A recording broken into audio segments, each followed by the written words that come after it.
Hello friends, నమస్తే. Welcome to my channel. ఈరోజు video ఏంటంటే సింపుల్గా ఈజీగా విత్ పాకెట్స్ తోటి లగేజ్ బ్యాగ్ని ఎలా తయారు చేసుకోవచ్చు అనేది. దీనికి రెండు వైపుల పాకెట్స్ వస్తాయి, ఇంకా టాప్ ఓపెన్ ఉంటుంది. ఇంకా ఇది ఒక్కళ్ళకి సరిపోయేంత లగేజ్ 3-4 డేస్కి సరిపోతుంది ఇందులో. ఇంకెందుకు ఆలస్యం, వీడియోలోకి వెళ్దామా?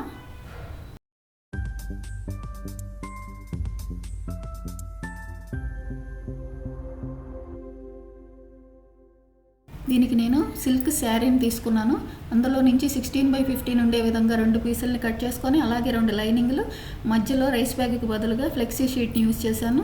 4 వైపులా కుట్టుకొని మధ్యలో కూడా ఆ పీస్ అనేది కదలకుండా స్ట్రైట్గా బాక్స్ షేప్లో కుట్టుకున్నాను. ఇంకా దీన్ని సెంటర్కి 16 ఉండే వైపు నుంచి సెంటర్కి ఫోల్డ్ చేసి పైనుంచి 4 ఇంచెస్ కిందకి, పై వైపున 3 ఇంచెస్కి ఒకటి, 5 ఇంచెస్కి ఒకటి 2 మార్కులు డ్రా చేసి వీడియోలో చూపించిన విధంగా డ్రా చేసుకొని, ఎలాగైతే డ్రా చేశానో అదే విధంగా కట్ చేసుకున్నాను. లాస్ట్లో కర్వ్ షేప్ కోసం 1 ఇంచ్ లోపలికి ఫోల్డ్ చేసి అది కూడా కర్వ్ షేప్ డ్రా చేసుకున్నాను. ఎలా అయితే డ్రా చేశానో అదే విధంగా కట్ చేసుకున్నాను. ఇలా 2 పీసులు కట్ చేసుకున్న తర్వాత పైనుంచి 6 ఇంచెస్కి ఒక లైన్ డ్రా చేసిన విధంగా కట్ చేసుకోవాలి. ఈ కట్ చేసుకున్న చోట జిప్ జాయింట్ చేసుకోవాలి రెండిటికి. ఇది సైడ్ పాకెట్స్ కోసం నేను ఇలా డ్రా చేసి కట్ చేస్తున్నాను. సైడ్ పాకెట్స్ అవసరం లేదు అంటే ఈ పీస్ని ఇలాగే ఉంచేయచ్చు. దీనికి సరిపోయేంత జిప్ తీసుకొని ముందర ఒకవైపు జిప్పుని జాయింట్ చేసి, ఒకవైపు జాయింట్ చేసిన తర్వాత రెండవ పీస్ని దీనిపైన పెట్టి కుట్టుకోవాలి. దీనికి ఒక లైనింగ్ పీస్ తీసుకొని వీడియోలో చూపించిన విధంగా కుట్టుకోవాలి. ఇది పాకెట్స్ అవసరం అయితేనే దీన్ని జాయింట్ చేసుకోవాల్సి ఉంటుంది. లైనింగ్ జాయింట్ చేసిన తర్వాత ఎడ్జెస్ అనేవి నీట్గా కట్ చేసుకోవాలి.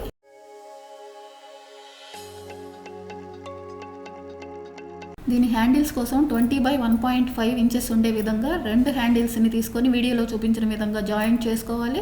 ఇంకా దీని టాప్ పార్ట్ కోసం 18x8 ఇంచెస్ ఉండే విధంగా 2 పీసులు తీసుకోవాలి. పైన మెయిన్ పీసు, అడుగున లైనింగ్, మధ్యలో ఫ్లెక్సీ షీట్ వేసుకొని ముందరే కుట్టి రెడీ చేసుకోవాలి.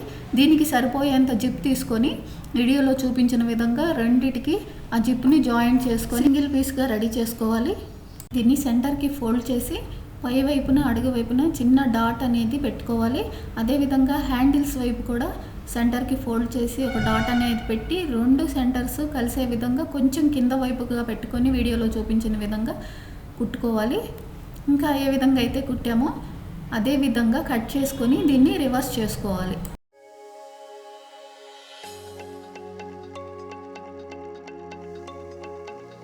ఇలా ఒకవైపు కుట్టిన తర్వాత రెండవ పీస్ని తీసుకొని రెండో వైపున జాయింట్ చేసుకోవాలి. తర్వాత ఎడ్జెస్ అన్ని నీట్గా కట్ చేసుకోవాలి.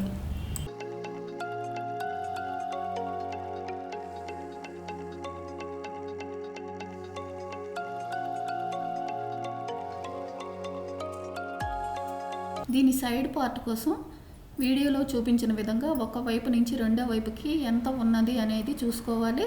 అది ఎంత పొడవైతే వచ్చిందో అంత పొడవున ఒక సింగిల్ పీస్ని తీసుకోవాలి. ఇంకా దాని హైట్ ఎంత కావాలంటే అంత. నేనైతే 6 ఇంచెస్ తీసుకుంటున్నాను హైట్. ఈ విధంగా ఒక సింగిల్ పీస్ని తీసుకొని 2 హ్యాండిల్స్ పట్టుకొని 2 హ్యాండిల్స్కి సెంటర్లో ఎక్కడైతే ఉందో అక్కడ ఈ పీస్ని పెట్టి పిన్స్తో సెట్ చేసుకొని 2 వైపులా కుట్టుకోవాలి.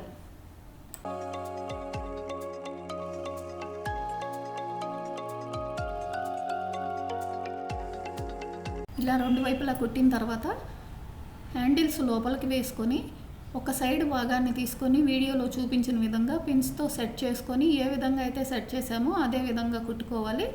ఇది కుట్టిన తర్వాత రెండో పార్ట్ని కూడా ఇలాగే కుట్టుకోవాలి.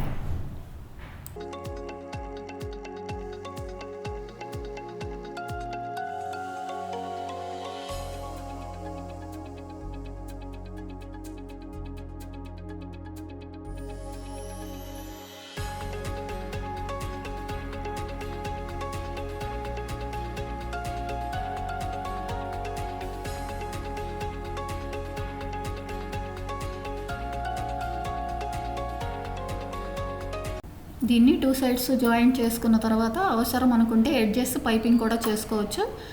దీన్ని ఇప్పుడు రివర్స్ చేసుకోవాలి.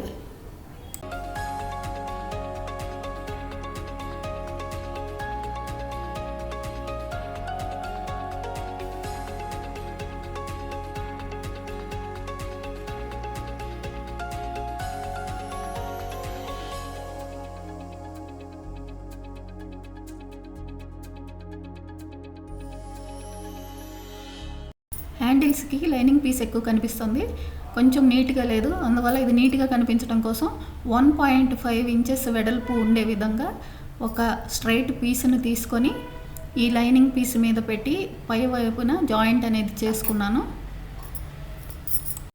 ఇప్పుడు హ్యాండిల్స్ కూడా నీట్గా కనిపిస్తున్నాయి. ఈ వీడియో ఎలా ఉన్నది అనేది మీ కామెంట్స్ ద్వారా తెలియచేయండి. వీడియో నచ్చితే లైక్ చేయండి, షేర్ చేయండి, సబ్స్క్రైబ్ కూడా చేయండి. Thank you for watching.